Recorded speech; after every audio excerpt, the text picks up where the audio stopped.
एक गांव में एक जमींदार रहता था। एक दिन उसके मन में विचार आया कि वह हरिद्वार नहा के आएगा।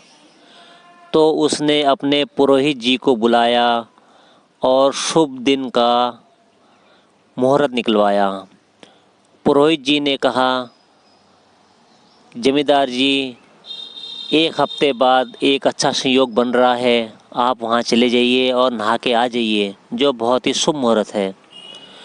जमींदार ने सारी तैयारी कर ली वहाँ जाने की। जैसे ही वह गाड़ी में बैठ रहा था तो अचानक से उसने देखा कि उसके घर में जो नौकरानी थी उसका बच्चा छत से नीचे गिर जाता है और जो गंभीर रूप से घायल हो जाता है। और जमींदार सोचता है, यार आज तो शुभ मुहूर्त है, मुझे तो हरिद्वार निकलना है। एक तरफ उसके मन में ये विचार आता है, दूसरा वो देखता है कि ये बच्चा छत से गिर गया है, इसका इलाज कराना बहुत ज़रूरी है। और जमींदार को अचानक से समझ में आता है और वह उस बच्चे को गाड़ी में बैठा के अस्पताल की तरफ जाने को तैयार होता है। तो पुरोहित जी कहते हैं, महाराज आप ये क्या कर रहे हैं?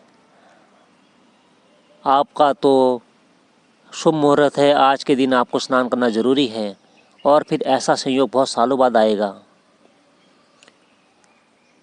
और जमींदार ने अपने दिल की सुनी और उस नौकरानी के बच्चे को गाड़ी में लेकर वह अस्पताल चला गया और वहाँ उसने उसका इलाज किया और कुछ ही दिनों में वो बच्चा बहुत स्वस्थ हो गया और वह उसे लेके घर आया।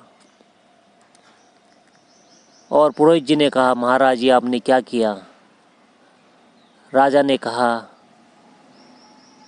इस काम को करके मुझे आंतरिक खुशी मिली, असली खुशी इसी में है। और इस बात को सुनकर वह पुरोहित भी जमींदार के आगे नतमस्तक हो गया और जमींदार और उसकी घरवाली राजा की उस जमींदार की बहुत तारीफ़ कर रहे थे। तो हमें इस कहानी से यह शिक्षा मिलती है कि हमें दूसरे की सहायता करनी चाहिए और यहीं पर ही पाप और पुण्य का हिसाब होना है।